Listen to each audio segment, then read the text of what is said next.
살아있다는 의미, 살아있다. 우리가 삶을 살아가면서 무료할 때가 있죠. 사는 게 사는 건가? 이렇게 사는 건가?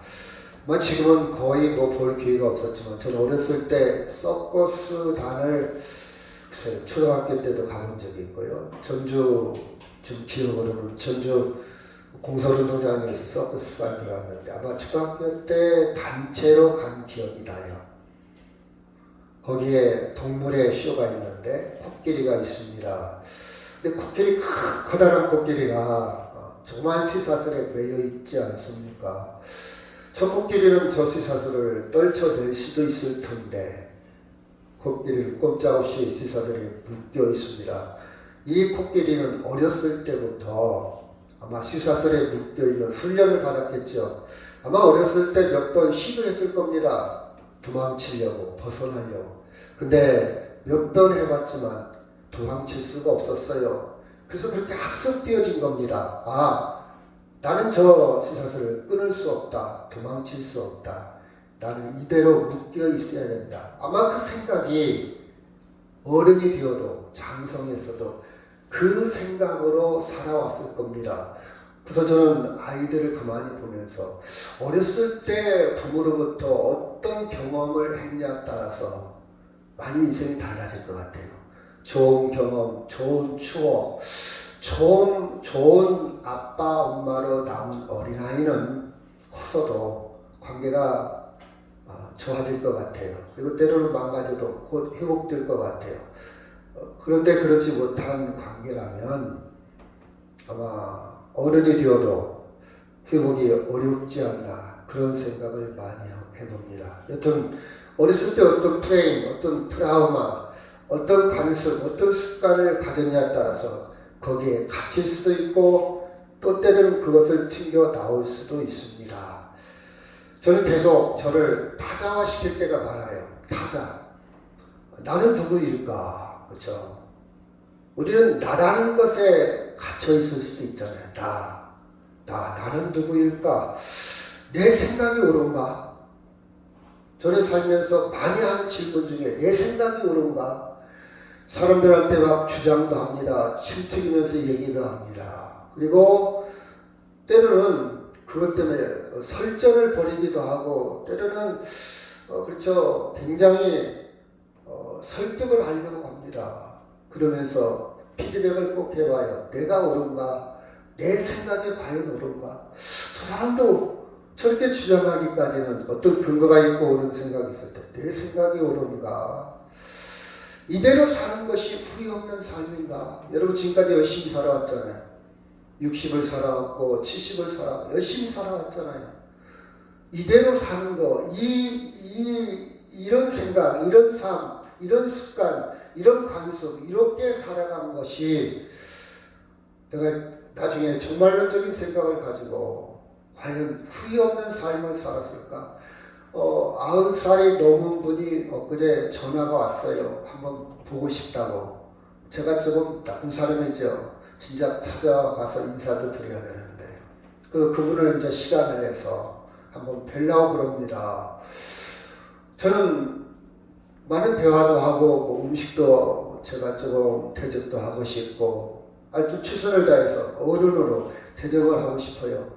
그리고 그 대화 중에 제가 묻고 싶은 이야기가 있어요. 이런 이야기를 묻고 싶을 겁니다. 지금까지 살아왔던 것 중에 정말 아쉬운 게 뭐가 있습니까? 후회스러운 것이 뭐가 있습니까? 그래서 그분을 통해서 좀 배우고 싶고, 그분이 저에게 들려주는 지혜를 통해서 나는 그분보다는 조금 덜 아쉽게 인생을 살아가야 되겠다, 그런 생각을 좀 갖고 있습니다. 그 다음 또 질문을 해봅니다. 이렇게 사는 것이 나의 인생이 올바로 사는 것일까? 나는 올바르다고 그러는데 정말 올바른 인생을 사는 것일까? 자, 종말론적으로 나는 하나님 앞에서 어떻게 결산할까? 이런 질문들을 종종 하고 때로는 일기에다가 종종 한마디씩 써놓기도 합니다. 잘 살아야 되니까. 잘 살아야 되니까. 그렇죠? 전도서 12장 12절 시작. 내 아들아, 또 이것으로부터 경계를 받으라. 많은 책들을 짓는 것은 끝이 없고 많이 공부하는 것은 몸을 피곤하게 합니다. 그렇죠? 아마 솔로몬의 지혜도 그때 학자, 그때 최고의 엘리트, 최고의 지성인, 최고의 학문을, 최고의 글을 썼던 사람도 많이 혼돈스러운 것 같아요. 인생이 뭘까? 어떻게 사는 것일까? 그렇죠? 많은 고민을 했던 것 같아요. 그렇죠? 진리가 뭘까? 어떻게 사는 것이 잘 살을까? 어떤 게 지혜로울까? 그런 고민이 여기에 묻어 있지 않습니까? 여러분이 많이 공부하고 많이 책을 쓰고 하는 것도 몸을 피곤하게 한다. 그렇죠? 몸이 피곤하게 한다. 많이 고민이 여기에 묻어 있어요. 그렇죠? 우리가 많은 책을 보고 또 어떤 사람이 어떤 지식을 얘기할 때 그거 어디서 들었어? 어디서 봤어? 저는 이렇게 질문합니다. 유튜브에 나왔다는 거예요. 여러분 유튜브에 나오면 다 진리인가요? 그렇죠? 제가 부산시에서 다독왕으로 상을 받은 적이 있어요. 책을 많이 빌렸다는 이유 때문에. 빌리기만 열심히 빌립니다. 다 읽지는 못하지만요. 일주일에 꼭 도서관에 가서 책을 빌리는데요. 여러분 제가 좋아하는 철학책도 좋고 인문학책도 좋고 뭐 역사, 음악사, 미술사 하여튼 제가 모르는 분야까지 다 읽어봅니다. 나름 저자가 굉장히 심오한 논리와 내용과 그렇죠. 제가 모르는 많은 분야에 깊이 있는 책들이 있어요. 어떻게 이렇게까지 깊이 알고 이렇게까지 깊이 연구하고 이렇게까지 깊이 지식을 가졌을까 놀라울 정도입니다. 그런데 저에게 딱 와닿는 것이 때로는 있긴 하지만 거기에 구원과 생명은 주지를 못해요. 그래서 피곤하다는 말, 여기에 몸을 피곤하다는 말이 좀 와닿아요. 그 뜻이 그렇게 와닿아요. 그래서 우리는 때로는 내가 갇혀있는 틀, 껍질이라는 틀에서 좀 깨고 비상할 수 있는, 때로는 내가 갇혀있는 그 범주, 내가 갇혀있는 굴레에서 비상할 수 있는 작업을 종종 했으면 좋을 것 같아요. 타자화시킨다. 조금 어려운 말이죠. 많이 들어본 분도 있겠지만 나를 좀 그쵸 갇혀있는 세계, 아침에 밥 먹고 TV 보고 아니면 뭐 책을 보고 아니면 일터에 나가고 아니면 저녁에 또 밥 먹고 TV 보고 누구를 만나고 교제하고 그쵸 그런 일상에서 그 굴레에서 삶도 그렇고 지식도 그렇고 생각도 그렇고 좀 깨고 좀 나와서 좀 새로운 세계를 보는 작업이 필요하지 않나. 우리 이렇게 늙어가잖아요. 세월은 이렇게 가고 있잖아요. 이렇게 우리는 벌써 4월 중순을 가고 또 며칠 있으면 5월이 가고 2024년도라고요. 여러분 2024년도가 와닿습니까? 저는 와닿지 않아요. 와닿지. 비유를 한다면 화살을 떠난 화를 떠난 화살처럼 너무 빨리 가는 것 같아요. 너무 빨리. 그쵸? 어떻게 하렵니까? 우리는 잘 살아야 되는 줄 압니다. 그래서 저는 결론을 이렇게 맺습니다. 아까 전도서 12장 11절 12절을 했는데 13절 시작.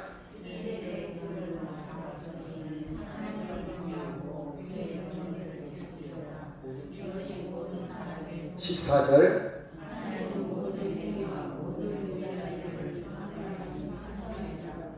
저는 확실히 결론을 맺습니다. 어떤 누구의 말도 중요하고 어떤 시인, 어떤 철학자, 어떤 현자의 말도 중요하지만 나에게 구원을, 생명을, 나의 영원한 안내자, 나를 책임지고 보증자, 나와 함께 할 수 있는 분은 오직 하나님밖에 없다는 사실을 저는 헷갈리지 않고 혼돈하지 않고 더 이상 당황하지 않고 더 이상 피곤해하지 않고 분명하게 결정을 합니다.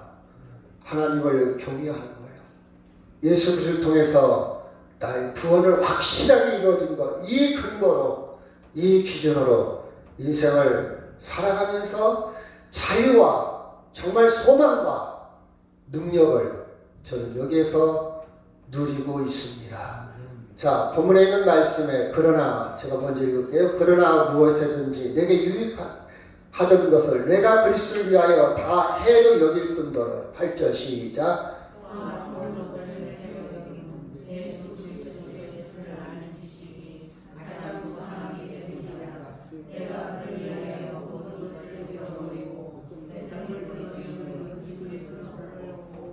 그 안에서 발견되어야 하매니 내가 가진 은은 율법에서 난 것이 아니요 오직 그 그리스도를 믿음으로 말미암은 것이니 곧 믿음으로 하나님께로 난 의라. 내가 그리스도와 그 부활의 권능과 그 고난의 참여함을 알고자 하여 그의 주심을 받아 어떻게 해서든지 죽은 자 가운데서 부활에 이르려 하노니 내가 이미 얻었다 하는 것 아니요 온전히 이루었다 하는 것 아니라 오직 내가 그리스도의 속에 가진 바의 그것을 잡으려고 달려가노라. 아멘. 사도 바울이 당시에 최고의 엘리트였어요. 최고의 형제입니다. 그는 하나님의 말씀뿐만 아니라 그리스 로마 철학과 그리스의 로마 헬라 문화권에 있는 모든 것을 섭렵한 최고의 지성인이었어요. 그도 그리스를 통해서 본질을 발견한 거예요. 인생에 정말 생명을 발견한 겁니다. 그래서 자기가 지금까지 쌓아왔던 모든 학문과 지식과 경험을 뛰어넘어 예수 그리스도를 발견하고 예수 그리스도 위에는 모든 것이 나에게 별 의미 없이 배설물로 여긴다 했어요. 배설물로 여긴다. 그렇죠? 이것은 내 행위가 아니라 믿음으로 말미암아 하나님으로 난 의라. 10절에 보니까 내가 그리스도와 그 부활의 권능과 그 고난의 참여함을 알고자 하여 그의 죽으심을 본받아. 이 죽으심을 본받아는 이 뜻입니다. 여러분 봐봐요. 우리가 이런 표현을 쓰잖아요. 모든 것이 죽으면 끝난다. 죽으면 끝난다는 표현을 써요. 죽으면 끝난다. 그렇죠? 우리의 모든 죄가 죽어야 끝나요. 근데 예수님이 우리를 대표해서 십자가의 죽음으로 죄가 끝난 거예요. 그것이 그리스도의 죽음을 본받아 그 뜻이에요. 바울이 그랬어요. 이 죄에서 진정한 해방과 자유는 어디 있을까? 그렇죠? 그리스도의 죽음으로 우리 의롭게 되었다는 사실입니다. 그래서 11절에 보니까 어떻게 해서든지 죽은 자 가운데서 부활에 이르려 하노니 내가 이미 얻었다함도 아니고 온전히 이뤘다함도 아니고 자기에게 근거를 두는 것이 아니라 오직 내가 그리스도 예수께 잡힌 바 되어 그것을 잡으려고 달려간다. 이 달려간다는 말은 목표에 집중한다 그 뜻이에요. 난 예수께 집중한다. 더 이상 나는 여기저기 기웃거리거나 더 이상 여기저기 헤매이지 않고 예수께 집중한다 그 뜻입니다. 달려간다. 사도 바울은 그렇게 깨닫고 성경을 기록한 겁니다. 자, 본문 말씀으로 들어가 볼까요? 자, 1절 시작. 태초부터 있는 생명의 말씀에 관해서는 우리가 들은 바요 눈으로 본 바요 자세히 보고 우리 손으로 만진 바라. 그렇죠? 요한은요 생명의 말씀에 대해서 아주 생생하게 우리에게 전달하고 있습니다. 이 생명의 말씀은 노고스라는 뜻이에요. 그리스어로 노고스라는 뜻인데 말이라는 뜻도 있고 단어, 이성, 이치, 본질, 철학의 노고스라는 말은 자주 나옵니다. 여러 가지 뜻이 있어요. 본질, 그렇죠? 정말 핵심, 그렇죠? 이 생명의 말씀, 그래서 생명의 말씀으로 표현했어요. 성경에는 우리가 이런 표현을 쓰죠. 저 사람 정신 나갔어. 그 본질을 잃었다는 거예요. 제정신이 아니라는 거예요. 정신이다. 맥이 빠졌어. 맥. 동양적인 표현으로 맥이 빠졌다. 이 말은 살아있기는 한데 본질이 빠졌다. 이 말이에요. 정말 중요한 게, 그쵸? 기운이 빠졌어. 맥이 풀렸어. 그쵸? 그게 로고스의 개념입니다. 로고스. 이것을 생명의 말씀이라고 했고, 그쵸? 바울은 생명의 말씀이라고 했고, 또 한 가지 의미는, 생명의 말씀만 통해서 정말 여러 철학자들이, 여러 이론가, 현자, 여러 학자들이 본질에 대해서 얘기했는데 생명의 말씀은 예수님이다. 본질은 예수님이다. 예수님만 통해서만 세상을 이해할 수 있고 세상을 설명할 수 있고 그렇죠? 세상의 생명을 경험할 수 있다. 여러분, 자 예를 들어 봅시다. 엊그제 선거를 했지 않습니까? 선거의 원인과 결과에 대해서 많은 논객들이 나와서 이야기를 합니다. 나름 설명을 합니다. 나름 자기 이론을 갖고 이야기를 하죠. 그렇죠? 근데 완벽한 건 없어요. 일리가 있어요. 아, 그런 면도 있구나, 그런 면도 있구나, 그런 면도 있구나. 그렇죠? 사람들의 생각입니다. 세상에 되어지는 모든 것, 그렇죠? 세상에 이루어지는 모든 현상들, 우리의 생명, 우리의 죽음, 다른 것으로는 설명할 수 없어요. 어떤 이론도 우리의 죽음을 설명할 수 없어요. 어떤 것도 우리의 구원과 영원한 생명을 설명할 수가 없다 이 말이에요. 근데 요한은요 확실하게 이 생명의 말씀을 통해서 예수님을 통해서만이 세상을 바르게 이해할 수 있고 설명할 수 있고 생명을 경험할 수 있다 그 뜻입니다. 다시 한번요. 시작. 태초부터 있는 생명의 말씀에 관해서 우리가 들은 바요 눈으로 본 바요 자세히 보고 손으로 만진 바라. 그렇죠? 요한은요 부활을 아주 생생하게 느끼고 누리고 와닿습니다. 여러분 부활을 그렇게 와닿게 살아가고 여러분 살아가면서 어떤 걸 그렇게 생생하게 느끼고 살아갑니까? 자식이요? 좋아요. 돈. 윤석열 정부가 실패한 이유 중에 하나도 아마 경제적인 문제도 있어요. 사람들은요 경제적인 문제 굉장히 민감하죠. 물가가 올랐다, 사과값이 올랐다, 대파값이 올랐다, 채소값이 올랐다. 굉장히 민감하잖아요. 민감합니다. 이 돈이.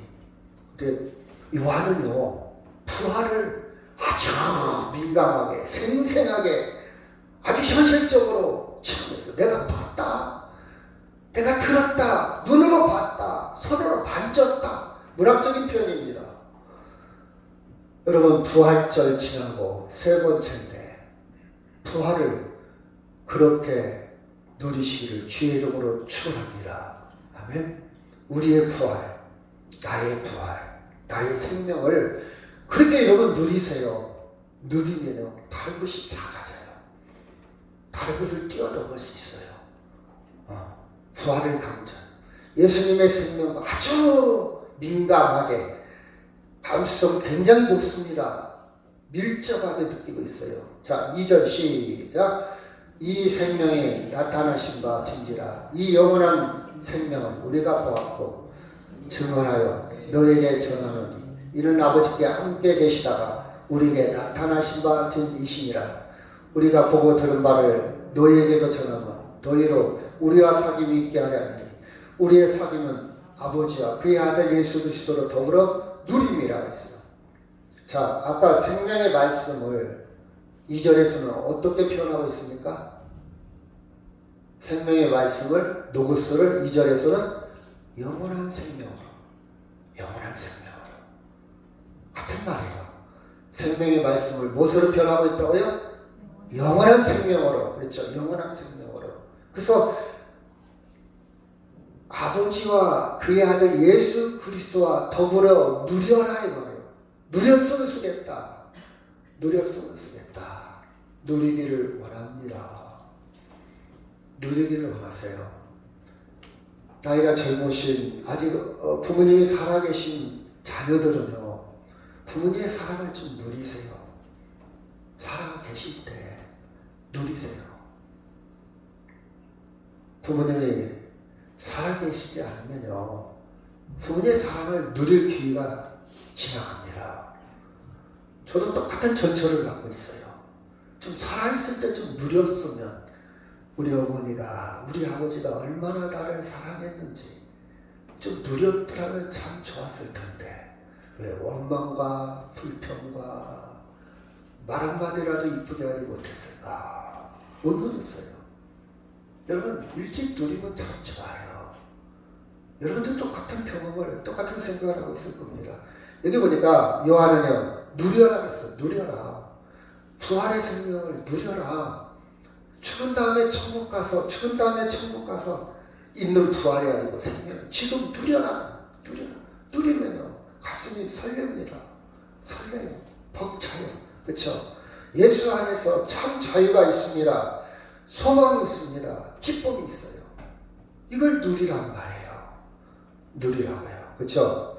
8절 시작. 만일 우리가 죄가 없다고 말하면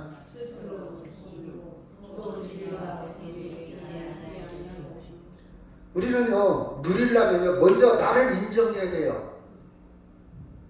먼저 누리려면요 우리가 부모의 사랑을 누리려면 부모의 은혜를 인정하고 내가 받은 것을 인정해야 돼요. 우리 어떤 사람 죄를 인정해야 됩니다. 죄가 없다고 말하면 스스로 속여요. 여러분 죄가 있기 때문에 우리는 예수를 믿는 거예요. 예수 안 믿는 사람의 특징은 죄가 없다고 생각해. 내가 무슨 죄를 졌어? 나 죄질 거 없어. 나 죄인 아니야. 오히려 죄라는 말이 거북스럽죠. 현대 기독교가 타락한다는 얘기는요. 교회에서 죄의 문제를 얘기하지 않으려고 해요. 그냥 사람 기분을 좋게 하고 희망을 주고 그렇죠 위로하고 이런 이야기만 듣고 싶어요. 죄에 대해서 많은 사람들이 꺼려합니다. 근데 죄를 철저하게 볼 수 있다는 것은 하나님의 은혜를 더 깊이 들어갈 수 있어요. 더 깊이. 그렇죠? 더 깊이. 예를 들어 봅시다. 어떤 국회의원이요. 자기 대학생 딸을 사업자로 속여서 11억 대출을 받았어요. 근데 이번에는 그 사람이 당선을 했습니다. 재밌죠? 사문서 위주, 공문서 위주에서 대출을 받았어요. 그 대출 받은 거냐 30억짜리 강남에서 아파트를 샀는데 그 아파트 금리가 비싸. 그것을 변제하기 위해서 싼 이자를 갖다가 이자인 새마을금 것을 대출해서 비싼 것을 갚았어요. 아파트 사는데 썼다 이 말이에요. 30억짜리. 이게 돈 있는 사람, 빽 있는 사람. 이걸 갭 투자라고 해요. 대출 받아서 사고 또 팔고 해서. 이렇게 권력을 가지면요. 대출을 받을 수 있어요. 그래서 이렇게 금방 부자가 될 수 있어요. 그래서 권력을 잡으려고 그럽니다. 근데 그가 당선된 다음 이런 고백을 합니다. 정치인으로서 작은 편법, 작은 실수에서 미안하다. 지금 대학생 딸이 유학 갔어요. 사업자라고 속이고 대출 받았는데, 근데 그게 작은 실수래요. 작은 편법이래요. 죄에 대한 감각이 없어요. 죄에 대한 예민하지 않아요. 이게 죄인지. 우리 같은 서민은요, 딱지 하나 끝내면 얼른 교통딱지 얼른 갚아요. 우리는 세금 밀려본 적도 없잖아요. 그렇죠? 우리는 경찰서에 아니면 시청에 벌금 있으면 벌금 얼른 냅니다. 얼른 내요. 며칠 가지도 않아요. 근데 이 사람들은요, 11억. 작은 실수래요. 작은 실수. 여러분, 죄에 대해서 아무 감각이 없어요. 이 사람만 그렇겠습니까? 우리도 보이지는 않지만 이런 모습들이 있죠. 많은 사람들은요 그것을 알면서도 투표합니다. 그것을 알면서도 그 사람을 찍어줘요. 무기라는 거예요. 물론 많은 사람들이 기권표는 많이 나왔어요. 그 중에 기권표는 그렇다고 해서 국민의힘을 찍기도 싫고 그 기권했다는 거죠. 그 지역에서 기권표가 참 많이 나왔어요. 이건 아닌데 그렇다고 해서 다른 데 찍기는 싫고 물론 그런 갈등이 있었지만 여튼간에 다수는 그걸 덮어줬어요. 침묵적 선택을 합니다. 이 사람들이 말하는 죄는 선택적 정의라고 그러죠. 내가 하면 노맨스고 남이 하면 블루. 그쵸? 나는 다우라. 내가 하는 건 괜찮아. 이 정도야. 남들 다 하는데 사람들은 이렇게 세상을 살아갑니다. 죄에 대한 정의가 없어졌죠. 그렇죠? 죄가 뭘까? 생각하지 않아요. 정의가 뭘까? 정의. 그게 그렇죠? 여러분 내모르면 감옥 가는 사람도 이번에 나왔어요. 근데 많은 사람들이 그를 투표합니다. 그렇죠? 감옥에 있어도 정당을 하나 만들어갖고 또 나와요. 그래서 찍어줘요. 정의가 뭡니까? 정의가 일리도 없어요. 도덕도 없어요. 그렇죠? 여러분 저는 초등학교 학생들도 가끔 만나요. 중학생도 만나요. 고등학생도 만나요. 대학생도 만나요. 또 어르신 나이 드신 분들도 가끔 만나요. 교도소에서 가도 만나고 양로원 가서도 만나고 경로당 가서도 만나고 각자 둡니다. 각자 달라요. 이제 경로 사상 없어요. 어른이니까 공경하고 그런 사상 전혀 없습니다. 아니 저도 어떻게 보면 이제 65세가 좀 됐으니까 이제 어른 대접 받을 수도 있을지 모르겠어요. 근데 저는요 초등학생부터 중학생한테 고등학생한테 전혀 기대 안 해요. 야 어른이 뭔 말할 때는 잘 들어야 돼. 또 어른 앞에서 그렇게 버릇이 그게 뭐야 그런 태도가 뭐야 전혀 좀 기대 안 해요. 기대 안 해요. 내려온 지 오래됐어요. 오래됐어요. 경도사상 없어요. 여러분 우리 목회자들 세계도 그래요. 이제 뭐 나이차가 10살 차이 나고 이제 목회 안수 받고 이제 30대 40대한테 기대 안 해요. 할 말 다 해요. 이렇게 하면서 따라하지 않아요. 심지어 자기 수준에서 옛날 세대 같은 예를 들어 봅시다. 뭐 저야 정치하는 사람이 아닙니까? 어떤 정치하는 목사님이 있어요. 그분한테 그렇게 하면 안 돼요. 하지 마세요. 그러더래요. 옛날 같으면요 선배한테 제 생각은 이렇습니다. 이것도 조심스럽게 내놓을 때거든요. 옛날에는. 근데 지금은 그렇게 하면 안 돼요. 하지 마세요. 그러더래요. 10년 이상 차이 나는 선배한테 이 선배가 막 당황한 거예요. 네 생각이 달라도 옛날에는 그 생각을 이렇게 묻어놓고 예의를 갖추잖아요. 그래요. 그렇네요. 네 생각은 어때? 물어보면 글쎄요 하고 자기 마음을 잘 열지 않잖아요. 마음 상할까봐. 근데 지금은 아주 대놓고 그렇게 하면 안 돼요. 하지 마세요. 명령하더래요. 그 얘기를 저한테 고백하더라. 그래서 세상을 빨리 직시해라. 세상이 달라졌다. 변했다. 여러분 제가 무슨 요점이 뭡니까? 정의? 그렇다고 선배가 항상 정의는 아니지만요. 죄에 대해서 혼란스러운 세대에 살고 있습니다. 그렇죠? 물론 위선과 죄가 구조적으로 사회 곳곳에 어떤 예술가, 어떤 종교계, 어떤 정치, 문화 모든 곳에 그냥 쩌들어 있습니다. 그렇죠? 젊은이들이 보고 배울 것들이 많이 사라졌죠. 어떻게 보면 기성세대의 부산물일 수도 있어요. 그래서 함부로 사람을 죽이기도 하고 왜곡하기도 하고 그러다 보니까 오히려 빈부격차는 더 심해지고 자살, 결혼, 또 출산도 주저하는 세상이 되어졌지 않나. 저는 사역적으로 그런 생각을 많이 해봅니다. 제가 정의란 무엇인가 마이클 샌델의 책에서 전번에 얘기한 적이 있죠. 전번에 그림을 얘기한 적 있죠. 근데 어제 다시 한번 읽어보면서 이런 생각을 했어요. 자, 다시 한번 설명한다면 기관차가 오는데 브레이크가 고장났어요.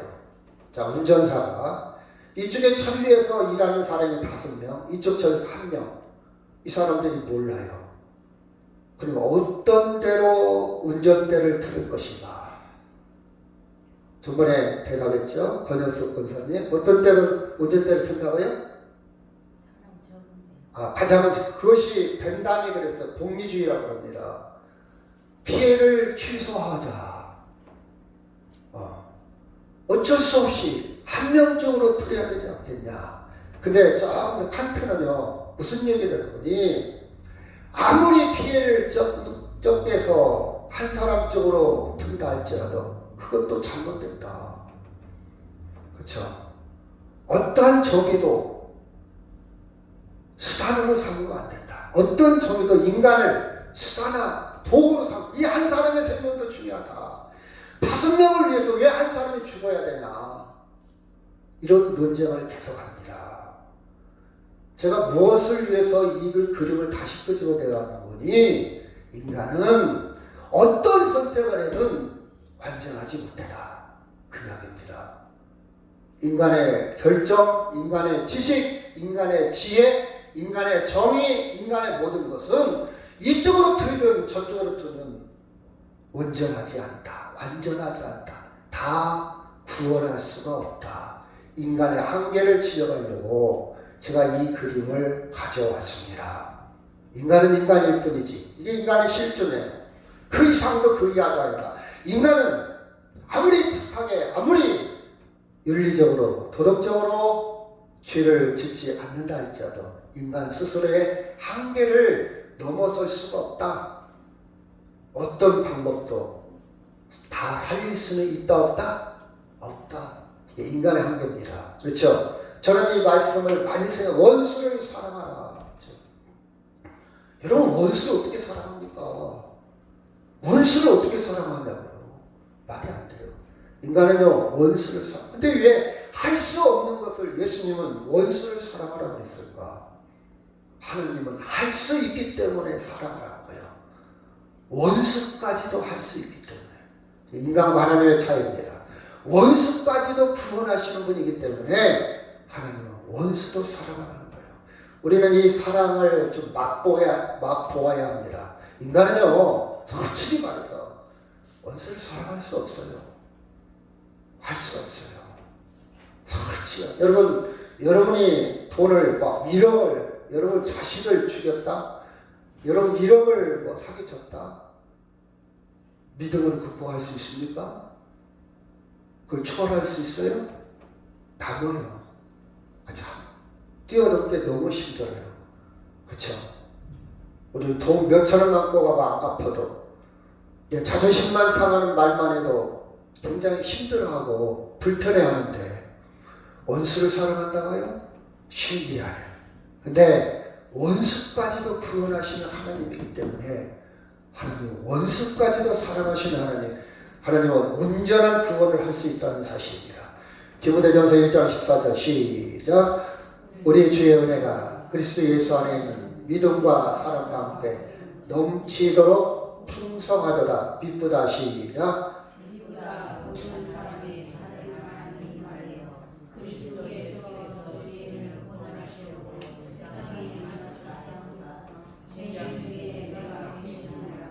여러분, 하나님의 은혜가, 우리 주의 은혜가 예수 안에서 믿음과 사랑이 함께 풍성하게 넘치도록 풍성하다.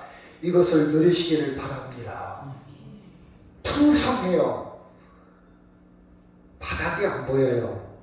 그렇죠? 제가 어렸을 때 꿀단지가 생각이 나요. 꿀단지가 있는데 조금만 더 먹고 조금만 더 먹고 점점 줄어들어요. 근데 조금 더 먹고 싶어요. 조금 더. 나중에 바닥까지 봤다가 그 다음날 어머니한테 어떻게 됐다? 쭉 터졌다. 그렇죠? 바닥이 납니다. 그 꿀은. 또 지금 생각해요. 파인애플을 제가 어렸을 때 한번 처음 맛봤습니다. 칼로 조금만 깎아 먹어야지. 조금만 깎아 먹어야지. 조금만 깎아 먹어야지. 나중에 다 없어졌다. 그리고 그 다음날 어떻게 됐다? 터졌다. 그렇죠? 이게 한계입니다. 영원한 거 없어요. 근데 하나님은요, 믿음과 사랑이 어떠다? 풍성하다요, 풍성. 그 풍성한 것을 죄인을 구원하시라고, 원수를 사랑한, 죄인인 나를 사랑하고 세상에 임한 것을 볼 때에 자기가 들통난 거예요, 드러난 거예요. 풍성한 사랑과 믿음 안에 자기가 드러난 거예요. 나는 죄인 중에 괴소르다. 여러분, 사도 바울이 우리보다 더 죄를 많이 지어서 나쁜 짓을 지어서 이런 고백했을까요? 아니에요. 깊은 걸 누렸어요. 깊은 속에 들어가 시면이라고 제가 한번에 시면 깊은 바다의 깊은 곳까지 들어간 그의 믿음을 볼 수가 있습니다. 로마서 3장 10절 시작. 기록된 바 의인은 없나니 하나도 없으며 깨닫는 자도 없고 하나님을 찾는 자도 없고 다 치우쳐 함께 무익하게 되고 선을 행하는 자는 하나도 없나니 하나도 없도다. 아멘. 이게 정확한 발견입니다. 정확한 발견이에요. 나는 작은 편법을 했습니다.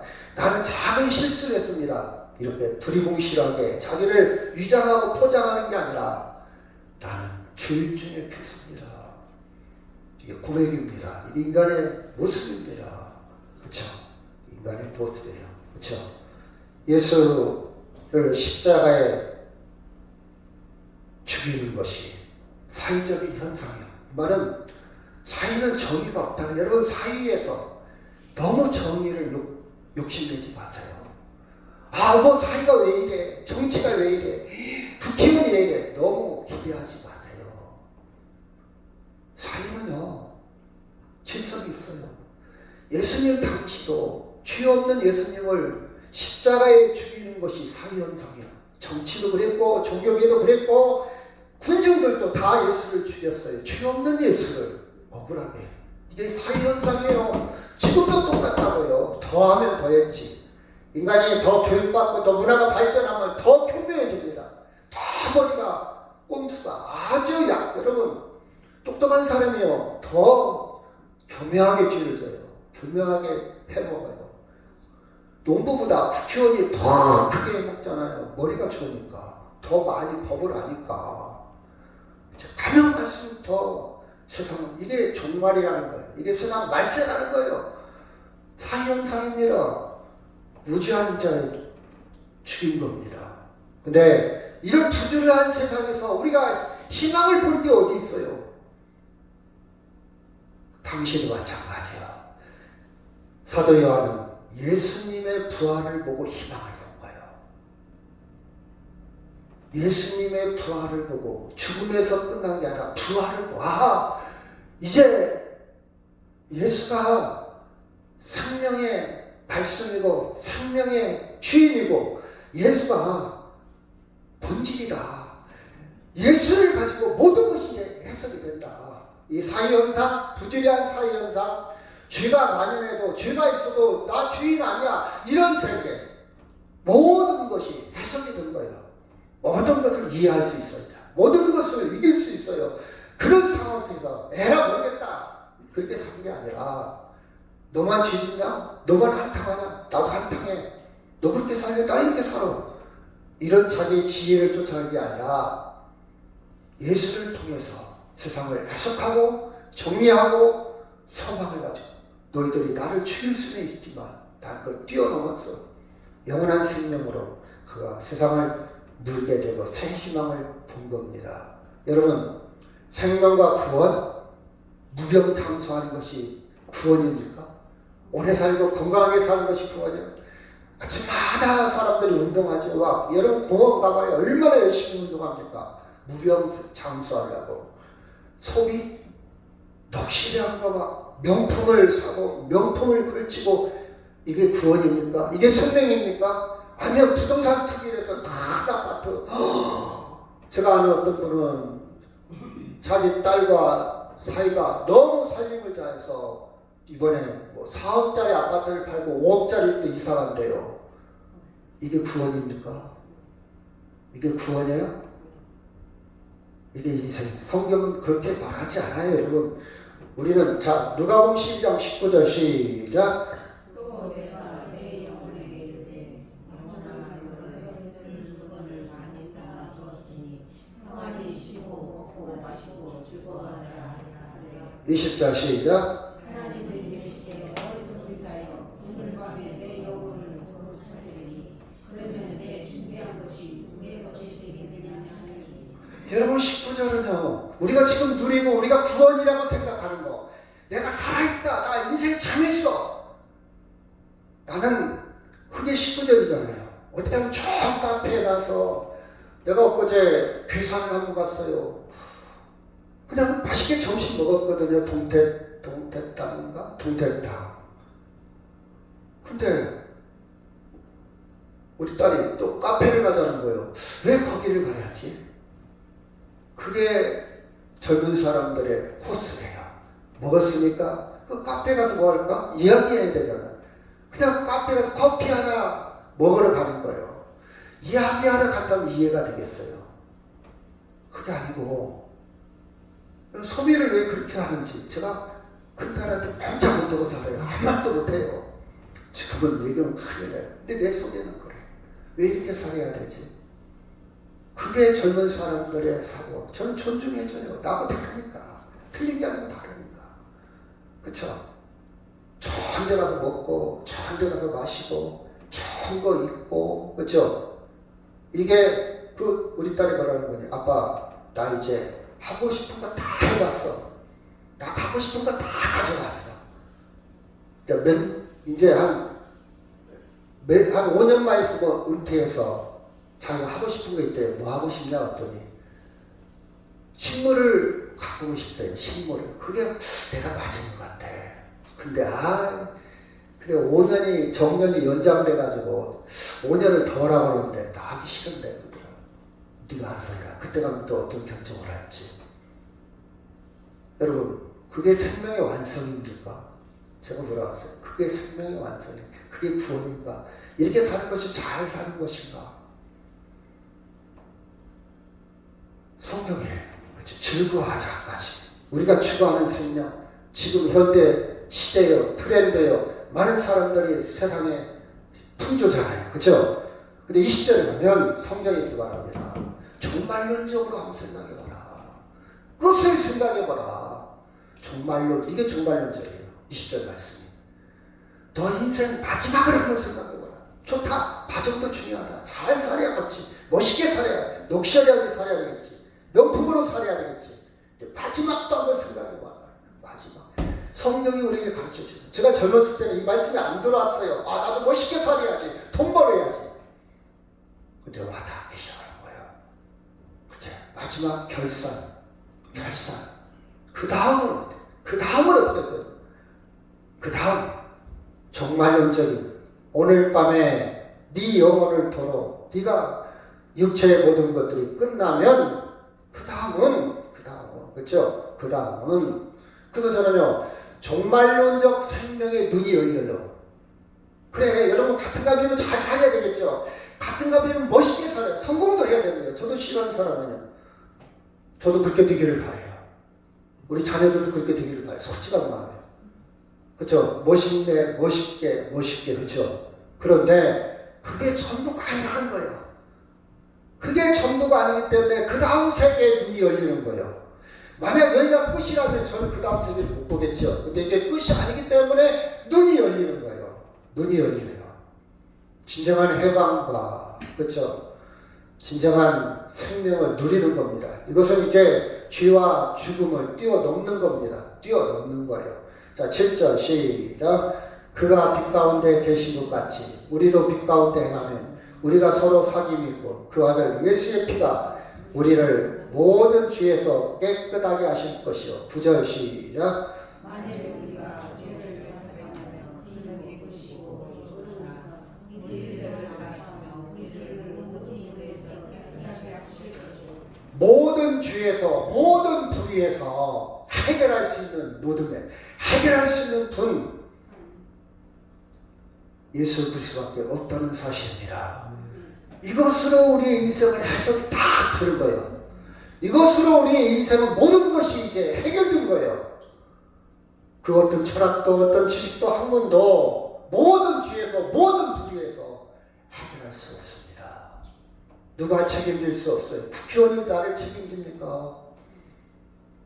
대통령이 나를 책임져요? 우리 어머니가 나를 책임져요? 아니요. 예수 그리스도가 내 인생을 여러분 사는 날 동안 건강하게 오래 부자로 잘 살기를 바랍니다. 그런데 거기에서만 끝나지 말고 그 이상의 것 종말론적으로 해결하실 분 오직 예수 그리스도밖에 없다는 사실입니다. 이 말씀을 하고 마치도록 하겠습니다. 제가 먼저 있고요. 되지 못하는 생명의 말씀에 관해서는 우리가 들은 바요 눈으로 본 바요 자세히 보고 우리 손으로 만진 바라. 이 생명이 하나님이시나 아니라 이 영원한 생명을 우리가 보았고 전하여 너희에게 하나니 이는 아버지와 함께 계시다가 우리에게 나타나신 바 되시니라. 우리가 보고 들은 바를 너희에게 전하면 너희로 우리와 사귐이 있게 하려 함이니 우리의 사귐은 아버지와 그 아들 예수 그리스도 더불어 누림이라. 우리가 이것을 듣는 우리의 기쁨이 충만하게 하려 함이라. 여러분 예수님을 통해서 기쁨이 충만하게 그렇게 살아가기를 주의 이름으로 축원합니다. 우리 다 같이 통성으로 기도합니다.